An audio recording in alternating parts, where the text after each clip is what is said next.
नमस्कार, कनक जीवन चैनल में आपका स्वागत है। आज 5 सितंबर 2021 शिक्षक दिवस के अवसर पर आज हम आपको एक ऐसे शख्सियत से मिला रहे हैं जो किसी परिचय का मोहताज नहीं है और उन्होंने 40, 46, 50 साल तकरीबन 50 साल के जीवन काल में उन्होंने जो नगीना पैदा किया इस जनता बाज़ार की धरती पर, वह कौन सा शख्स है जो अपना जीवन शिक्षा के क्षेत्र में, खेल के क्षेत्र में झोंक दिया। हालांकि उन्होंने शिक्षा के जगत में भी सरकार के संस्था में भी काम करने का काम किया और मिली जुली बातों से यह लगता है उनके जीवन काल की जो अच्छी पहलू है उस पहलू पर भी हम बात करेंगे। फ़िलहाल मैं आपको यह बताना चाहता हूं कि उनका जीवन काल शिक्षा के क्षेत्र में या खेल के क्षेत्र में कब से शुरू हुआ और कौन कौन सी परिस्थितियों का इन्होंने सामना करते हुए आज 40-50 साल के समय को इन्होंने व्यतीत किया। इस बीच में जनता बाज़ार क्षेत्र के या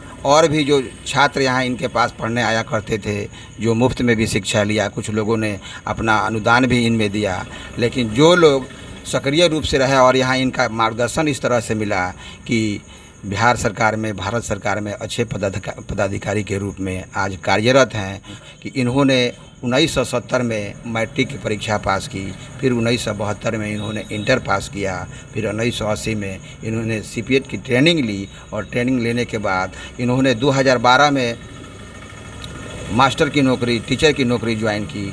2014-16 में एचएम रहे, तेलचा ऑपरेटर में भी इनका बहुत बड़ा योगदान रहा। जबकि मैंने आपको बताया है 1975 से 1995 तक जनता बाज़ार के मैदान, जनता बाज़ार हाई स्कूल के मैदान में जो फुटबॉल हुआ करता था उसमें रेफरी का काम किया करते थे। इस तरह से यहाँ के युवाओं को संजो करके, इकट्ठा करके और खेल की जो परंपरा रही है उस परंपरा को आगे बढ़ाते रहे हैं। चाहे उसके लिए कितने पैसे खर्च आए, चंदा इकट्ठा करके अपने पास से लेकर के कि वह परंपरा जीवित रहे, इसके लिए भी वो कार्यरत रहे हैं। तो अभी इनका ज्ञान निकेतन कोचिंग सेंटर जनता बाज़ार पर चलता है और मैं आपको बता दूं कि इस कोचिंग से बहुत बड़े बड़े लोग, बहुत बड़े बड़े छात्र जो प्रशासनिक सेवा में अपना योगदान दे रहे हैं, उनमें राजनीति में भी सफल लोग रहे हैं।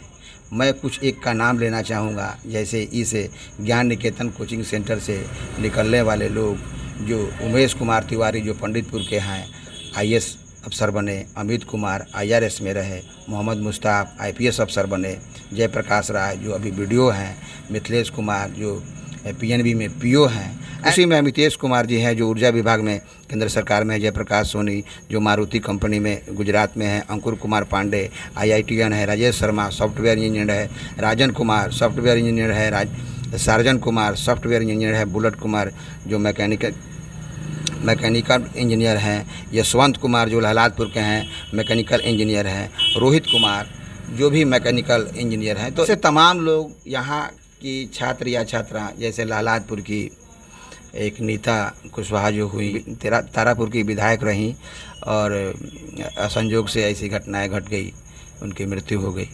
फिलहाल में मेवालाल चौधरी उनके पति रहे, उनकी भी मृत्यु हो गई। संस्थान से पढ़े और सफल भी हुए।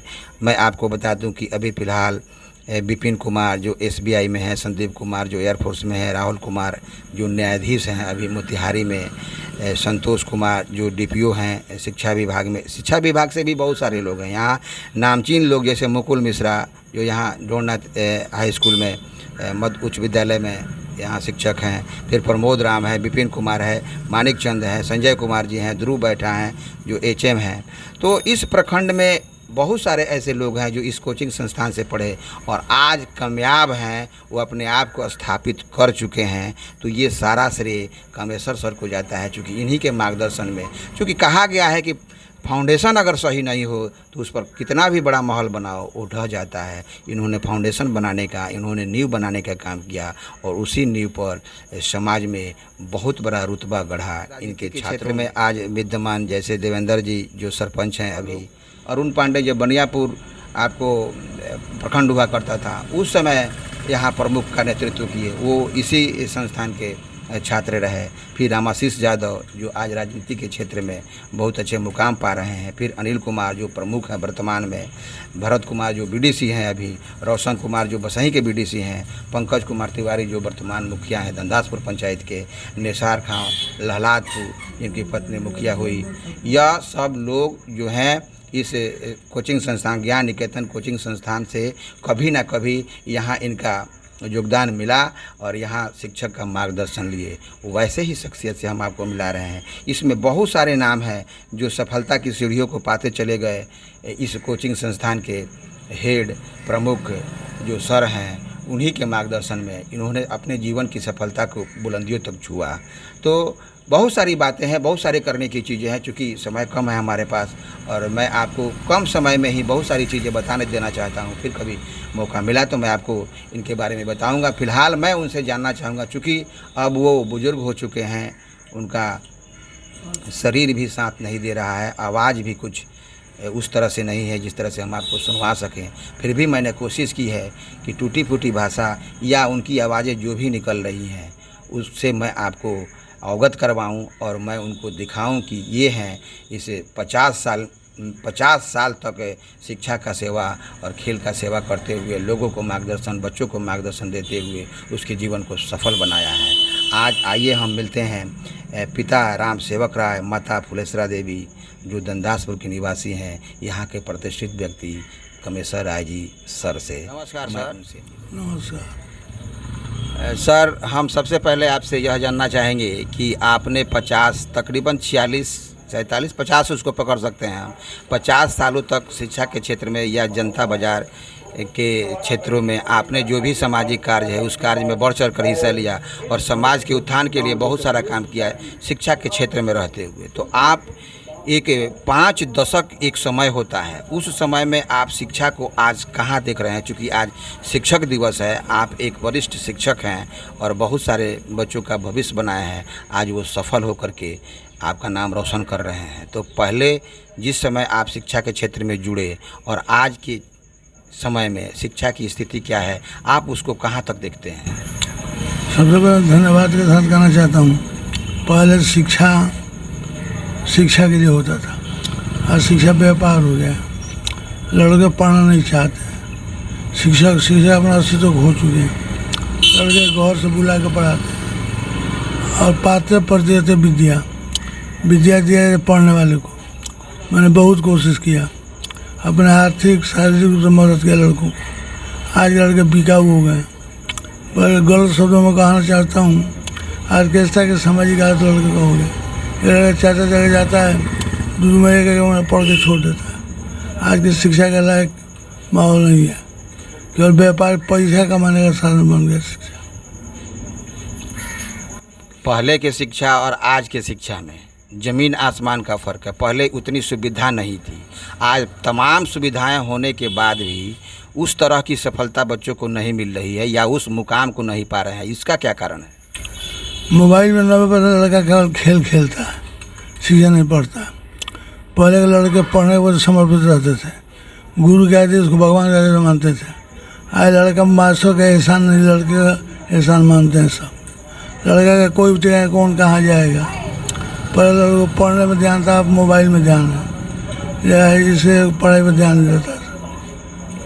रात तो मोबाइल चलाता है सब, पढ़ने में दूसरे काम में जाता है। आज की नैतिकता, आज से 50 साल पहले की नैतिकता या गुरु का आदर, जिस ढंग से आज से 50 साल पहले गुरु का आदर था, क्या वह आदर अभी विद्यमान है या नहीं? इस पर कुछ बताएं। गुरु लोग अपना आदर स्वयं समाप्त कर दिए। आदर कोई लड़का नहीं करता। मास्टर को जो भैल नहीं तो लड़के घर से जाकर बुला के लाता है पढ़ने के लिए, लड़के क्या इज्जत करेगा? शिक्षक लोग खुद अपना इज्जत खो दिए। लड़के का भीड़ जमा करता था, सभी लोग पढ़ाते हैं खूब बढ़िया। मटेरियल हमारे लड़का टॉप करता है, क्यों? हम 10 को पढ़ा लेकिन उसको पढ़ाते हैं। लड़के के प्रति हमारा समर्पित भाव है। किताब हो, कॉपी हो, जो पैसा हो, सबसे मदद करते हैं। पैसा किसी नहीं मांगते। लेकिन लड़का में वो फूटा हुआ बाल्टी में कितना कॉलेज में पानी भरेगा, नहीं भरेगा। लड़के यहाँ तो है शिक्षा अपनी इज्जत स्वयं बर्बाद कर दिया। आज एक शिक्षक को कैसा होना चाहिए? शिक्षक को स्वाभिमान होना चाहिए। पढ़ाई में अपना नियति से टाइट रहना चाहिए। शिक्षक का मतलब है कि लड़का मेरे पास कुछ सीखे रोज आगे जाए एक टीचर एक बार दूसरे लड़के को बैठा देता है, एक क्या पढ़ाए क्या पढ़ाए। मास्टर को एक लड़का मास्टर दूसरे लड़के को क्या पढ़ाएगा। हम लोग पढ़ाई स्कूल में, एक दूसरा लड़का है वो छठा लड़का 12 माता बीट जमा करने की प्रवृत्ति है। बीट जमा होगा टीचर अच्छा होगा, खूब लोग पढ़ाते हैं, मटे का रिजल्ट निकलता है तो सब फेल कर जाता है। 40 लड़के थे मेरे पास, 40 में 25 को फर्स्ट डिवीजन था, 4 लड़के को 80% बेसी नंबर था। का व्यवसायीकरण हुआ है या शिक्षा की स्थिति जिस तरह से बदल रही है या नैतिकता समाप्त हो रही है बच्चों में, तो इसमें आप गार्जियन को कहाँ देखते हैं? गार्जियन को कैसा होना चाहिए? गार्जियन का क्या योगदान होना चाहिए जिससे बच्चों में नैतिकता जागृत हो, नैतिकता के चलते वो रहें? जो नहीं पढ़ता उसे गार्जियन को हम खबर करते हैं, हमारा नहीं पढ़ा, बाकी टीचर कोई खबर नहीं करता।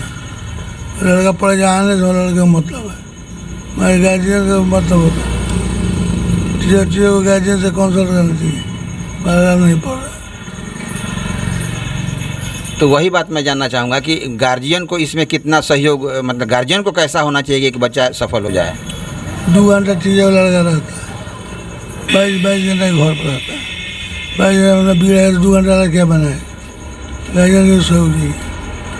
लड़का मोबाइल ले गया रात तक क्या करता है, लोगों को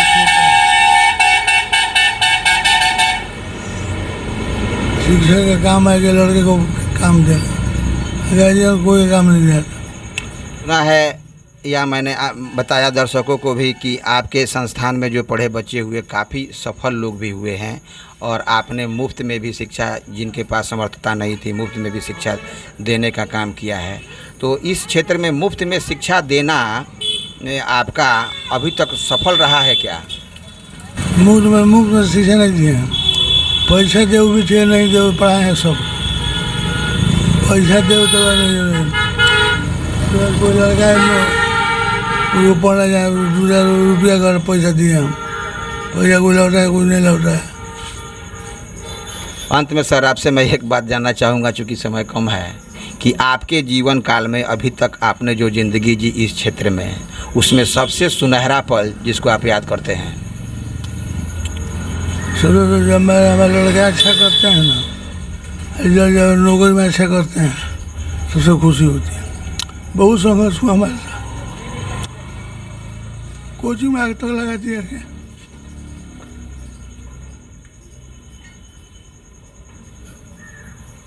कोचिंग में आग भी लगा, बहुत बार इनको हटाने की कोशिश भी की गई, लेकिन यह निरंतर लड़ते रहे बच्चों के लिए। सबसे सुख का पल, सबसे खुशी का पल इनको वो होता है जब बच्चा अच्छे नंबर से पास करता है और अपने कोचिंग संस्थान या अपने गांव जवार का नाम रोशन करता है। मैं अंत में यह जानना चाहूँगा आपसे सर कि आपके जीवन काल में सबसे दुखी क्षण क्या रहा? लड़के को पढ़ाई नहीं होती है तब, पढ़ना अच्छा है सबसे दुखी करेगा, लड़का अच्छा नहीं करता सबसे दुख का। लोग पढ़ाते हैं अच्छा नहीं किया सबसे दुख का होता है। पूरे जीवन में कोचिंग में घर का कोई काम नहीं करते हैं, पूरा जीवन समर्पित कर दिया बच्चों के पीछे, उनके भविष्य को बनाने के लिए। बीच में बहुत सारी समस्याएं आई, उस समस्या को झेलते हुए आज शिक्षक दिवस पर मैं आपको ऐसे शख्स से मिलवाया जो अपने आप में शिक्षा के क्षेत्र में एक स्तंभ हैं और उस स्तंभ को लोग अनुसरण करके कार्य करते हैं। इन्होंने बहुत सारी जानकारी आपको दी कि आज की शिक्षा व्यवस्था किस तरह से है, आज के बच्चों को कैसा होना चाहिए, आज के गार्जियन को कैसा होना चाहिए। और सबसे बड़ा प्रश्न चिन्ह इन्होंने खड़ा किया कि आज के शिक्षक वैसे नहीं हो रहे हैं जो बच्चे आदर कर सकें या नैतिकता उनको ढंग से सिखाई जा सके। शिक्षक ही अपना आदर बिगाड़ रहे हैं। सर जी, आपने हमें इतना समय कनक जीवन चैनल को दिया, बहुमूल्य समय, जिसके लिए हम आपके ऋणी रहेंगे। नमस्कार।